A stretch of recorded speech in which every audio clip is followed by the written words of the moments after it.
Seven, six, five, four, three, two, one. You'll never have the sacred stone. Oh, this you crazy mother.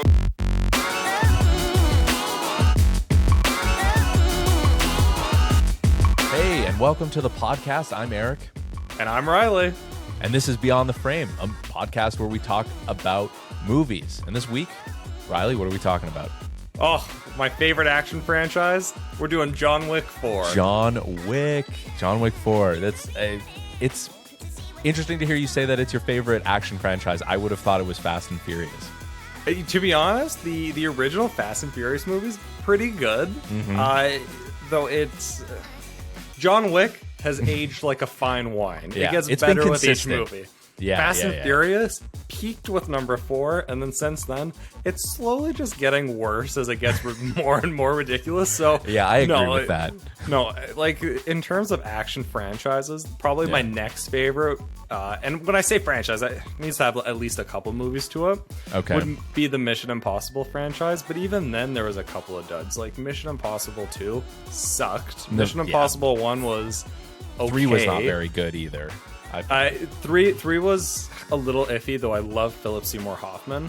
And then after that, like these latest ones, like Fallout would probably be Fallout top 10 so action movie in the past decade for me. But John Wick is a franchise that seemingly, there's argument for one still maybe being the best, maybe being my favorite. It just gets better with each movie. Yeah, not often do you find a franchise that just like iterates on each movie so well. Like I was worried when I fired up 3 to watch it. I was like, there's no way they keep the steam going, but it was just as good.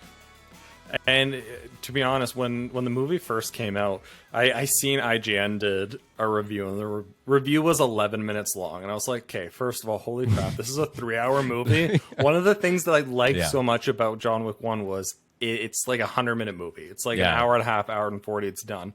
And Nice each movie's contained. gotten longer. But I'm like, how could a review for a movie be 11 minutes long? Because typically, like an IGN review, it's like 3 or 4 minutes. It's like, what am I getting myself into? And to be honest, I can see why it was 11 minutes long. There's so many positive things to say about this movie.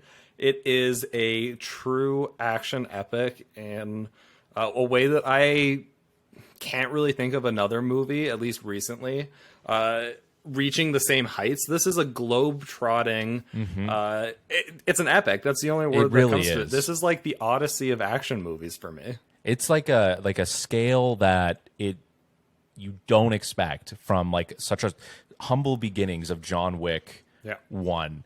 It's like expanded the universe. It's like this whole world of assassins and stuff. So yeah, you're right. It's an epic. It hits all of the notes a huge action movie should have. That's for all of them, in my opinion. But specifically Chapter 4, which we're talking about, it's huge. It's the grandest scale that John Wick has ever been on. So I think for people who haven't seen this movie, I'm going to have to assume that you've at least seen Spoilers John Wick ahead. 1 to 3. Yeah. For those who maybe haven't seen John Wick 1, the premise is it's so simple. It's as simple as you can get for an action movie. Bad guy comes into John Wick's house. John Wick is a famous hitman / assassin, kills his dog, takes his car, pisses him off. He goes on a killing rampage to basically take revenge. Find him. Yeah. But after that, 2 and 3...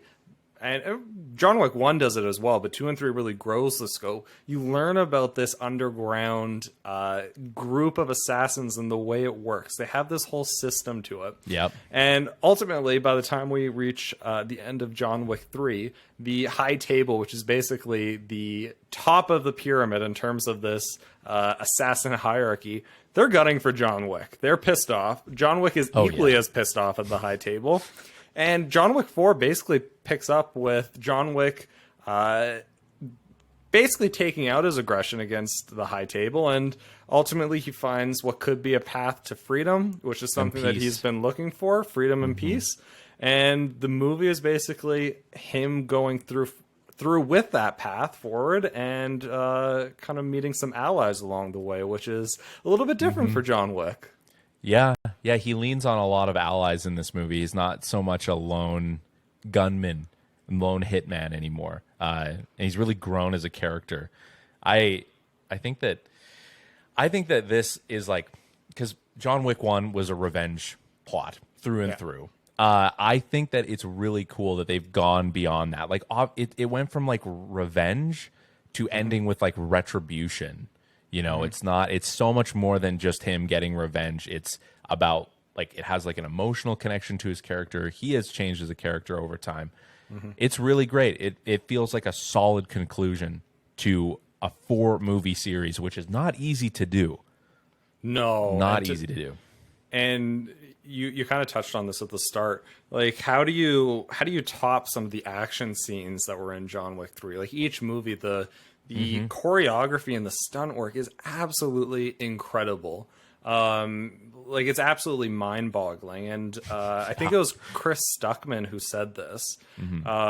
He commented that the Mission Impossible franchise, it is a hallmark for big stunts, big one-piece stunts. Think like Ghost Protocol, where Tom Cruise is climbing that one building in Dubai and he's actually outside of it. Or I think it's Fallout, or maybe another one of the movies where Tom Cruise is actually hanging outside of an airplane. Rogue Nation. Like, while Mission Impossible is an icon for those kind of stunts, John Wick it's the gold standard for the smaller scale stunt work. People being 100%. Tossed into walls, people being broken glass, gun fu.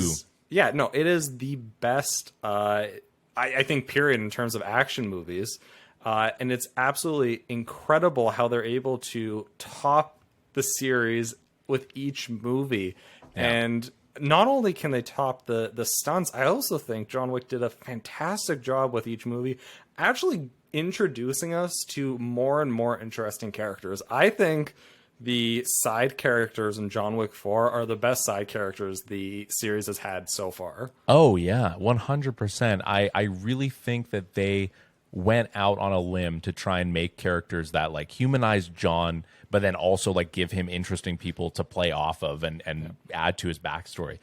Sometimes that it's really hard. Sometimes it's hard to introduce like one character per movie, you know? Yes.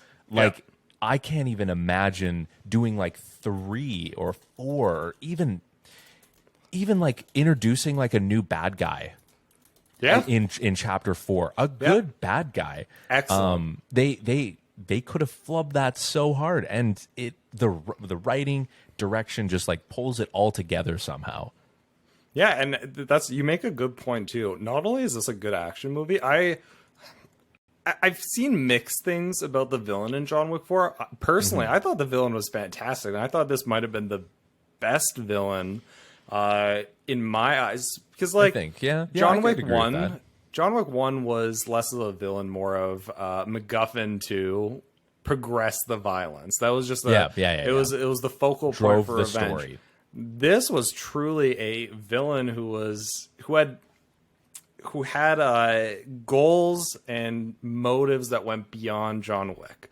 Yes, he wanted to eliminate John Wick, but he's also basically taking it out on anyone affiliated with John Wick he says, to eliminate the idea and the spirit of John Wick. And he also has his own inspirations to grow within this assassin hierarchy. And I thought there was enough dimensions to the character that made him more than a one-note villain for this series. Yeah. And also, Bill Skarsgård was fantastic. Oh, yeah, he was a super sleeper, like in the movie, like sleeper hit of the movie. Yeah, he did so good. He was chilling. I loved his French accent. I thought that was amazing. He embodied the character. Yeah, even like, you know, just him and the character we're talking about. For those who haven't seen it, but his name is the Marquis. I don't know his entire name, but that's how they refer to him. He's just got like a lot of things going on. He's kind of crazy. He's got like that kind of Euro villainous vibe with like the like sparkling like tailored suits and stuff. Like,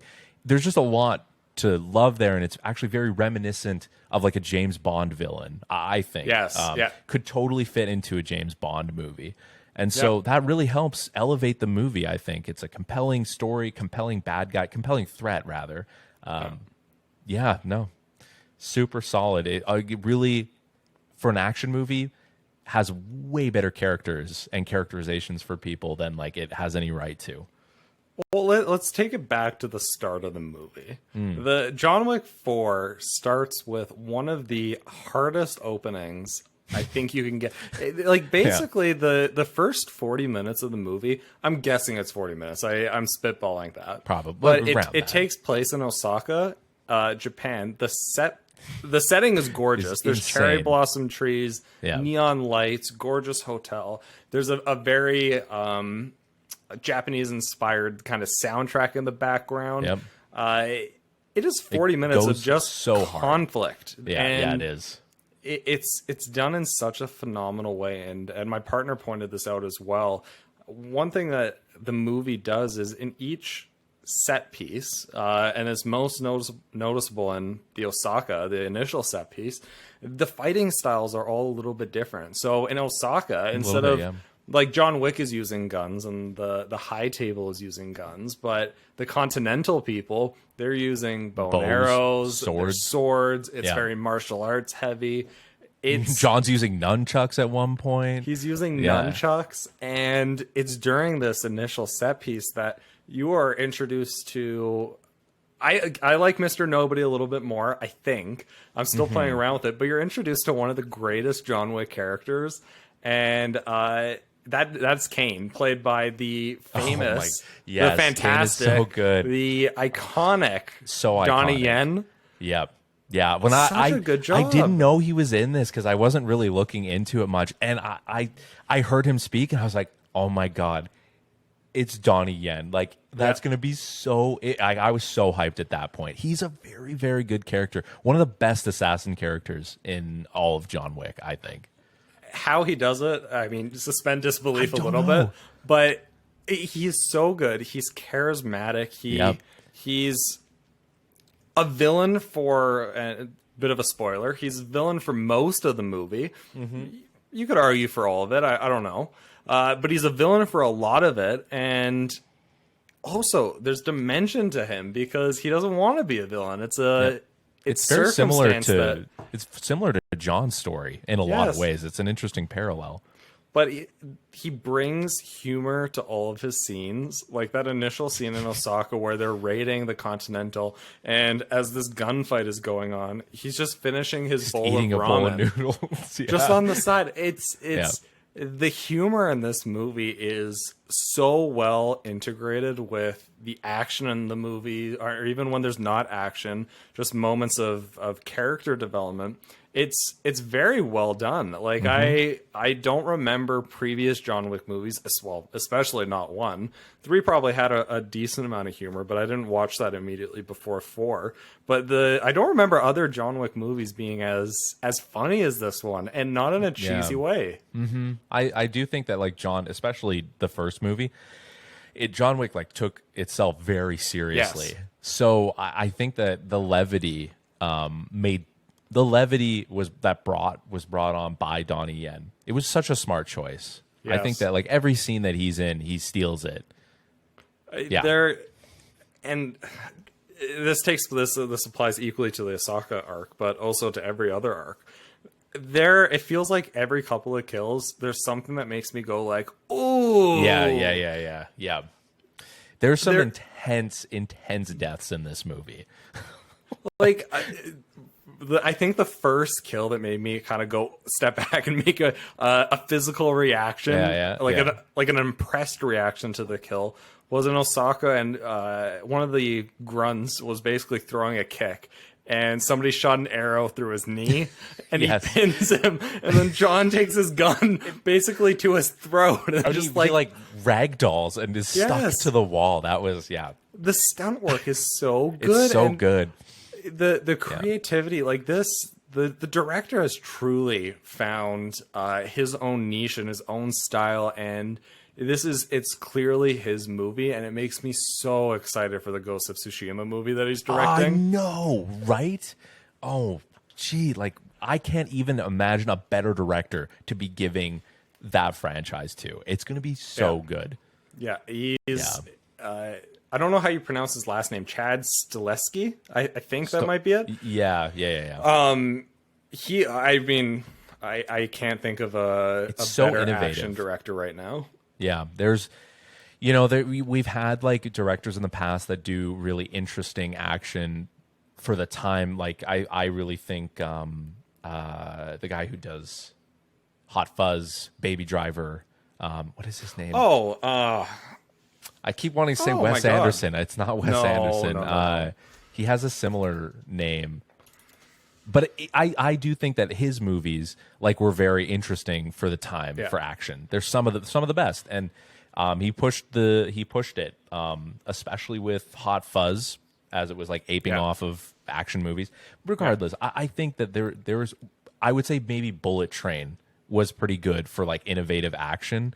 Yeah. But like I believe it was produced by the same team. Yeah. Or was it directed by who directed Bullet Train? No, I don't think he directed. Maybe he did. Edgar Wright is also the director. Edgar Wright. You're looking for. Now that's funny that you mentioned Bullet Train too, because after I seen John Wick 4, I went to work the next day and I was just raving about the movie.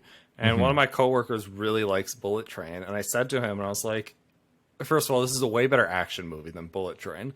But I found that there was a similar amount of humor woven into John Wick 4. Not as much, and it's not meant to be as funny as Bullet Train, and there weren't as many silly moments. But I was like, John Wick 4 weaved the action and the humor expertly in a manner that's similar to Bullet Train. They're two completely different movies, obviously. But stylistically, like there's maybe some like threads that you could pull on that are similar.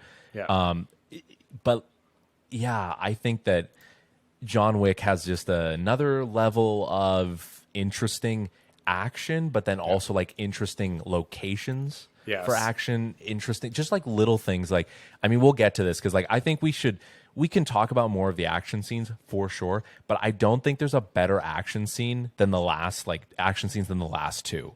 Like, are you thinking about the top-down Hotline Miami scene? Yes, that is insane. That was crazy. I was losing my mind when I was watching that because, like, not only are you seeing it from this like interesting perspective, but he's using that like dragon's breath shotgun ammo, and it's like lighting up the room and all. I mean, we'll get to that, but like, I just think that like in terms of like the action set pieces, they do such a good job of just making everyone feel a little bit different in whatever way.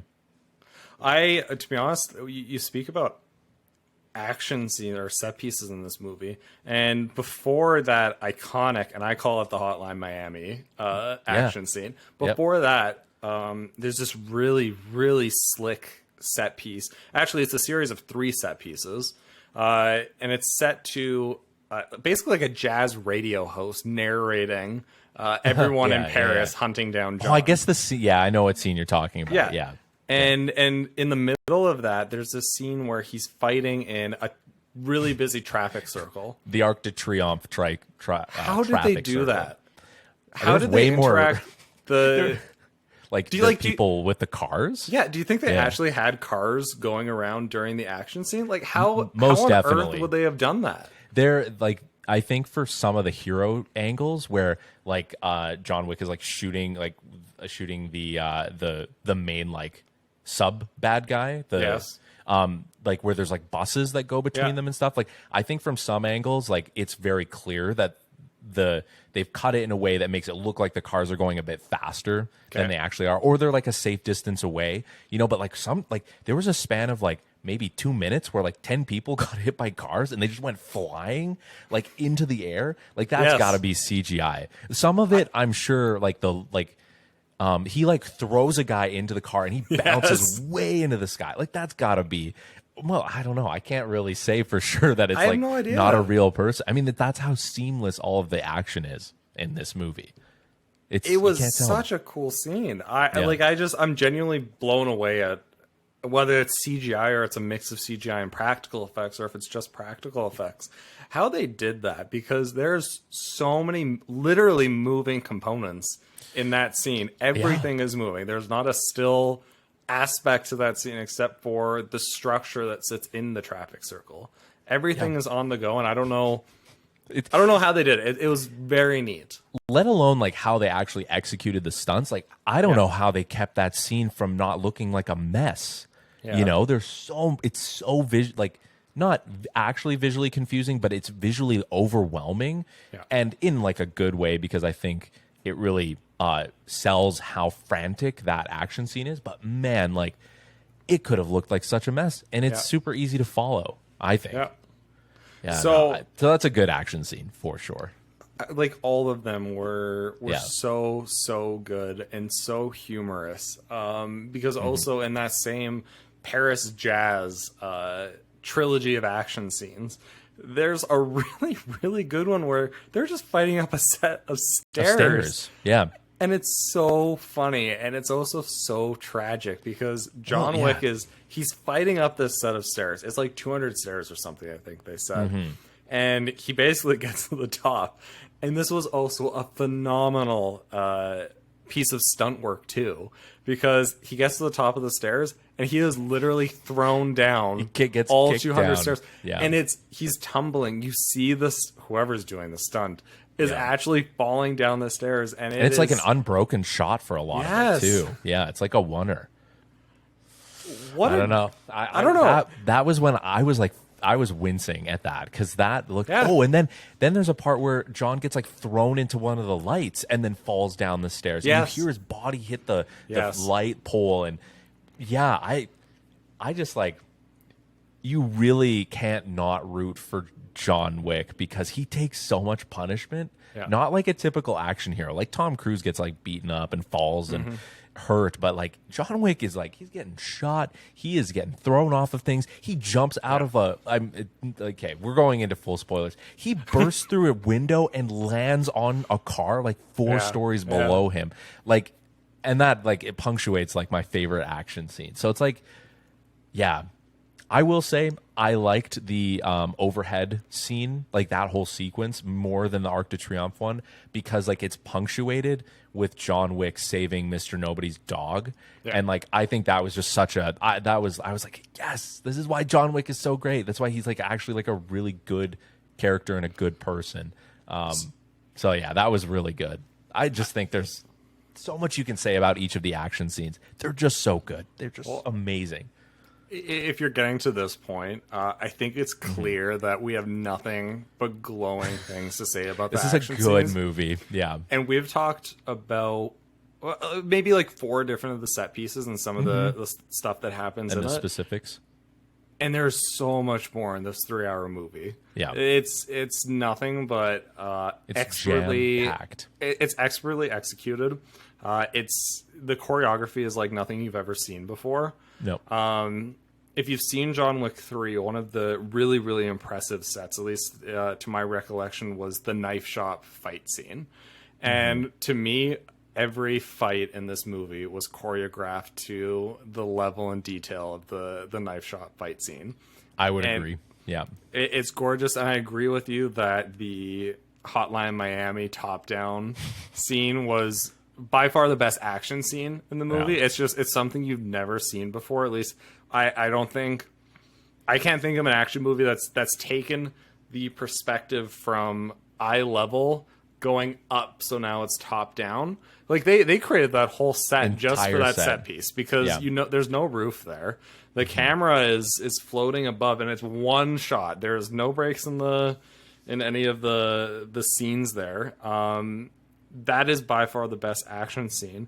For me personally, I think my favorite scene in the movie, though, was the scene between Donnie Yen, so Kane, Mr. Nobody, and Scott Adkins' character, where it's basically 3 people walk into a bar, and that's the gist of the scene. I thought the tension there was palpable. I thought the humor there was really good.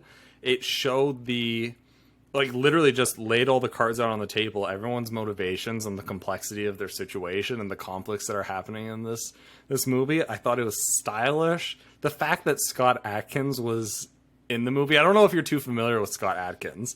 No, I couldn't recognize him. So he's not in a lot of big movies. Just Google him. He's like a mixed martial artist. He is absolutely ripped. He is a combat expert. I know for a while when they were recasting Batman, he was a top choice for a lot of people simply due due to his physique and his fighting prowess. He, but they put him in a fat suit, and he was hilarious. I was gonna say he was chewing the scenery. It was so great. Like, oh my god, everything that he said was just like dripping with character. Like, it was so good. And like Kane, Mr. Nobody, fantastic side character. I forget what Scott Adkins' character's name is. Oh, it was a German name, I think.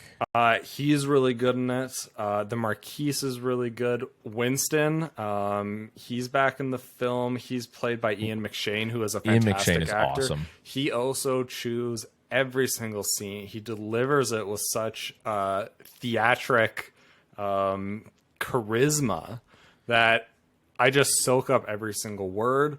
Lance Reddick was in the film. Yep. He's one of Rest my in favorite peace. characters in John Wick. Recently passed away, which was really sad, but I'm glad that he was able to be in this movie and shoot all of his scenes before his unfortunate passing. I'm glad they didn't have to. It was great to revise see him anything. again. Like, Yeah. I think he just adds so much to every scene that he's in. So great. So great as how do they pronounce his name in the film? It's not Karen or Isn't it? Karan? Karan? I actually don't know how you pronounce it. Yeah, because I was trying to make a note of it when Ian McShane was saying it. But also, I mean, how can we forget Lawrence Fishburne being in this movie? He was great too. Yeah. So good. A different character for him. Yeah. I think. The Bowery King. The Bowery King, yeah. And Jesse was also saying, in the Osaka arc, the manager's daughter, I forget what her name is. Kira, I think was her name. She's apparently like a pretty famous singer. Okay. And I didn't know that. I thought that was Rina really cool. Sawayama is her name. And Jesse played me a couple of her songs, and I've definitely heard them. They're good songs, but congrats to her to also. She had a great performance. Her choreography was fantastic. I thought she had some really good fight scenes. And it's also interesting the movie hints at maybe another chapter for her character. We don't know. Stick around, for the end credit scene. First time there is one. Definitely worth. Oh, really? Okay. I wondered if because I didn't I didn't know about 2 or 3 if they had them. I knew John. No. Yeah, John Wick definitely didn't have one because I saw it in theaters. But damn, that's cool. Did you go see this movie with your wife? No, our schedules just didn't line up, unfortunately. Okay. But I think she's never seen any of the John Wick movies. Okay. And she loves action movies, so I think she'll really like this one. I will say, the body counts of these movies like always are so shocking to me. There was only like one point where I was like, oh my god, there's got to be like over 100 kills here that John Wick has made easily. Yeah. So it's interesting because like Mission Impossible, it doesn't really have a lot of violence like that or like gritty sort of. It's like the violence in a Mission Impossible movie is like to serve getting to the next action set piece, where like in this, all pretenses are off. It's just the violence is for the violence. Really, Mission Impossible, the action is a lot of property destruction. That's whereas true. in John Wick, it's straight up bodies. Homicide. Yeah, it's straight up homicide. And if I'm really gonna note one thing of the change between John Wick 1 to John Wick 4 is not just the introduction of humor. John Wick as a character, and I think this is just a necessary consequence of increasing the scope. John Wick 1, he takes a lot of damage, and he's hurt, basically dead by the end of the movie. Yeah, he's really hurt. In John Wick, well, it's 2, 3, and especially 4. There's a lot of technology with the suits that they wear, kind of they're bulletproof. having a bulletproof element to it. So when you see fights, John Wick often is kind of holding up his suit jacket like a cape, like a protective shield. Yeah. And they're able to take a lot of abuse. So it kind of changes John Wick from a man with an extraordinary set of skills and focus to not quite a superhero-esque character, but someone who is a little bit beyond human. I don't mind that at all. It's just an interesting change for the movie. He's more like mythological in Yes. like in the later movies. He's less of just a hitman. Yeah. So I like that change. They do it without like it being cheesy. But even in a lot of the fights, especially when it's fights with grunts from the high table, and they dealt with this in 3 specifically, they're so armored up that really the only way you can kill them is by shooting them in the neck, where Like there's a little execution. gap in the armor. And it's just something you have to accept about the John Wick universe, that they're going to be shot and they're going to be okay for a lot of it. Oh, definitely. And I think they don't let it take you out of the movie. No, not at all.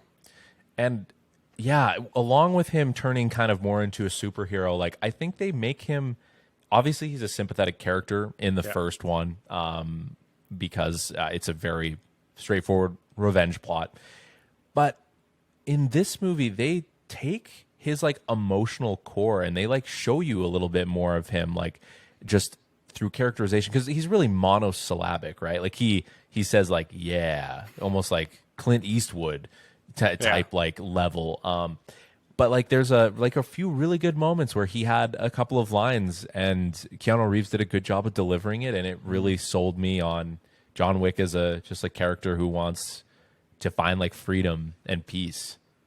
And I also think especially Akira as a character, I really liked the complexity that they added, and both Akira and Kane talk about this a lot, where there's a lot of fallout to what John is doing, Consequences. and it's something that maybe John doesn't focus on as much, but a lot of the side characters like, look what you're doing. You're really killing a lot of people indirectly through your actions. Yeah. And I like that it added to it because, once again, it takes it from a straight revenge story to something a lot more complicated. Oh, definitely. And that's why I think I had mentioned earlier that the side characters like really expand on John Wick as a character. Like they really are part of his character because he has connections to all of them. And I did want to mention too, like with Akira and her father, they did a good job of introducing those two, and then just immediately like kind of they left the movie after the first like 40 minutes of the Osaka kind of plot arc. Yeah. So kudos. I would love to see an origin story for Koji. Like he seems like a really cool character. I think his name was Koji. Well, and this is actually maybe a good time to mention the ending. So the end of the film, really, it's a showdown between John Wick and the Marquise. And John Wick, being the hero, he wins. But there's an implication that he died at the end of the movie. I don't know if that's true or not. I feel like he probably still could be alive. He could be alive. I think you could easily spin it to a John Wick 5. But if they didn't, there's a nice clean bow on it that John Wick is dead. He's finally got his peace. Found peace, yeah. And while I can talk about whether I like the ending or not later, I mention it now because you raise a good point where this isn't just John Wick anymore. There are so many side characters with such interesting backstories that could be explored, whether that's the Osaka manager's origins, whether you pick up with Mr. Nobody and what he's doing, or what the origin of his character, or what he does after John Wick's death, the Continental getting rebuilt and the reestablishment of the high table in New York.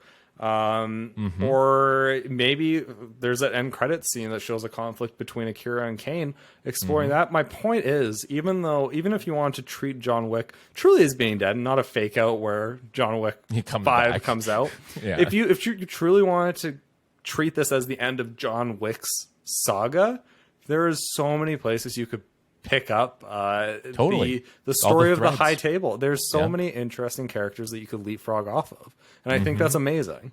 Yeah, it really is in its own way like a cinematic universe of this world of assassins. Like I hate to use the word cinematic universe, but it kind of has a deep enough world that you could, like you said, pick up any story. just follow it through, have a good action, and who knows, you can maybe bring John Wick back if he's not dead, but it would be they could do it in a way that's not weird and pandering to audiences. I have so much faith in what this director is going to do next. I was convinced, because I definitely was not convinced about like 2 and 3. Like, I heard they were really good, but I never wanted to see them in theaters. I thoroughly was impressed. And we know at least we're going to get one more John Wick film, or at least John Wick appearance, because he's confirmed to be in Ballerina. Okay. I don't know when Ballerina takes place. I don't know if it's before the events of 4, or if it's going to be after. I don't know. It stars Ana de Armas. Amazing. And John Wick is going to be in it. I'm very excited to see that film. So we're getting at least one more so that's appearance a by spin-off. Keanu. There's also a Norman Reedus is TV. going to be in that. Yeah, I Nice. love Norman Reedus. Yeah, he's going to be and awesome. I know you do, because of Death Anyways. Stranding. And we're also getting a TV show about the Continental. Though Nice. I am somewhat concerned about that one, because my understanding is the Continental show is going to be about Winston in his early days. And with Lance's passing, I don't know if he was planned to be in that show, and if so, what they're going to do with his character. So maybe that show will get sidelined now. I don't know. But at the very least, there was a TV show about the Continental being planned. But there's so many places you could pick up from, and you mentioned this being a cinematic universe, and it's totally true. But the one thing I like about this compared to a Marvel cinematic universe or a DC cinematic universe, for instance, is those cinematic universes are built on these world-ending scale events. There's always a big bad that draws everyone in together, whereas the John Wick universe is about all these small characters and small conflicts, and the thing that ties them is this high table and the Continentals and in the different cities. You could easily have small localized movies that feel fresh due to the different settings that they're in and the different continentals that they're at. There doesn't need to be a culmination between these movies. They don't really even need to be connected at all, except for the shared assassin universe and how that works. And I like that part of it. I think it presents like a fantasy world of like assassins and hitmen and all this intrigue, but it's not like a fantasy world like a Marvel movie where you got to really suspend your disbelief. Like, I am so excited to see where all of this goes. I didn't even know about the Continental TV show, so that's going to be so sick. Do you know who's producing it? Like what? No, I haven't heard anything about it. Might not be fully picked up yet. I haven't heard anything about it except for it was announced in the basic premise of what the show's supposed to be. Yeah. Because Ballerina finished principal photography on the 5th of this year. Yeah, it's in post now. It's in post. That's cool. Though after we watched the movie, Jesse made a really good point where you have to suspend your disbelief a little bit in this movie, which is it's fine. But she mentions that imagine if either this was explored as a side project or maybe a movie mentions it down the road, just like the news reporting on what happens in these films, because there's all the deaths. Well, it's like take the Paris scene for instance. There was literally mass shootouts and carnage in 3 different areas of the city, and the only thing that ties all these localized events together is one man from like New York. Yep. And just imagine the reporting on that. Well, it's funny because somebody brought this up in a review and I thought it was like kind of a throwaway line, but they made mention that like the fantasy world of John Wick is like pre-surveillance state level of like technology, because you're totally right. Because if there was a terrorist attack that looked like what happened in John Wick, like there'd be no way that he could get away with it. So like, you do have to suspend your disbelief a little bit. But I think it's like something that you don't have to like buy into. It's not as hard to buy into. It's like a twisted mirror world of the real world. I don't know. What are you rating this? What are you rating this movie? This is a 5 out of 5 for It's me. a 5 out of 5. Yeah, yeah. This I'm is close up there with you. I'm 4.5 out of 5. to me. This is practically a perfect, if not a perfect, action movie. Yeah. It knows what it wants to do. Similar to John Wick 1, it does so with a level of creativity and skill that I have really rarely seen in a movie. It was thoroughly entertaining from start to finish without a single dull moment. Yeah. If I was to knock a point or two off, if I wanted to be picky, I don't know if the conclusion to John Wick's story, if he truly is dead, if it earned the emotional payoff that I think the movie wanted it to. Other than that, though, absolutely flawless. I think it's the best action movie of the past decade, easily. And that's a tall amount of praise for me because Top Gun Maverick, if you want to call that an action movie, which I think it really is an action movie, an action drama, that also was like a near perfect movie to me. And I think I also gave that a 5 out of 5. So for a movie to entertain me more than Top Gun Maverick did, within this past year that's high enough praise for me. Yeah, I mean, you said it yourself. It's a tall order. Yeah, I really think action movie directors and stunt coordinators like they got to be paying attention to this series in general, and maybe they have, because who knows what influences this is going to have and has had. I mean, I can think of Bullet Train definitely has influences, and so yeah, like really. What is the next big action blockbuster that's coming out? Probably the new Mission Impossible, right? Like I would think so. Dead Reckoning. Yeah. So like it'll be really, really interesting to see what they do in with those, because like, yeah, you cannot compare any other action movie to John Wick. It's just it's almost like sublime, the combination of story, action. There's not much really more to say other than just go watch it, and like go watch all of them up to John Wick 4. Truly, it's very good. It's a universe that is subtly introduced and gives you intrigue every step of the way, and it just builds in terms of the scope and the size and the stunts, and you will not be left unentertained. You will be amazed throughout it. You'll have a blast. There's really not much to say. Just go experience it. Definitely. It's 3 hours long, and it doesn't feel not anywhere close to that. Yeah. Well, so I guess solid. That really leads us to what are we doing for the next podcast? A little bit of change of pace. Taking a left turn, but I think we're going to be watching something that is going to have, I think, similar cultural impact in terms of like how big the film is and how big it's and how well it's going to do. We're going to watch the new Super Mario Brothers movie. Yeah. So go check it out. I think it comes out on the 5th. I don't know when the podcast is coming out, but yeah, it should be coming out soon. Are you looking forward to it, Riley? To be honest, I don't hate it at all. I know people have their objections about Chris Pine. Not Chris Pine. Chris Pratt. Well, I mean, hey, he's in the D&D movie, so got him on the brain.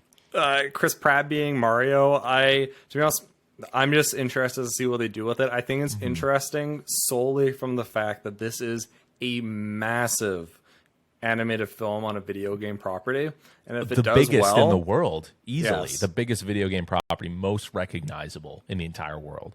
But if it does well, I think of the possibilities that there is for storytelling, whether that's a Zelda movie, a Mega Man movie, something. But I think this is the litmus test to see, is there an appetite for it, and can we do it well? And if so, I mean, we are living in the golden age of video game adaptations, whether it was Arcane or The Last of Us, the new Ghost of Tsushima movie. Like, that's going to be, I don't know. It's a good time to be alive if you like video games and movies. So, yeah, with all that being said, this is Beyond the Frame. You can find us on YouTube at Midnight Radio. You can also go to our Patreon page if you liked what you saw. Also, if you liked what you saw and listened to, like, please leave a review and comments and let us know what you thought about John Wick 4, because this is all about like discussing movies and we want to hear what you have to think. So yeah, you can find us on our socials.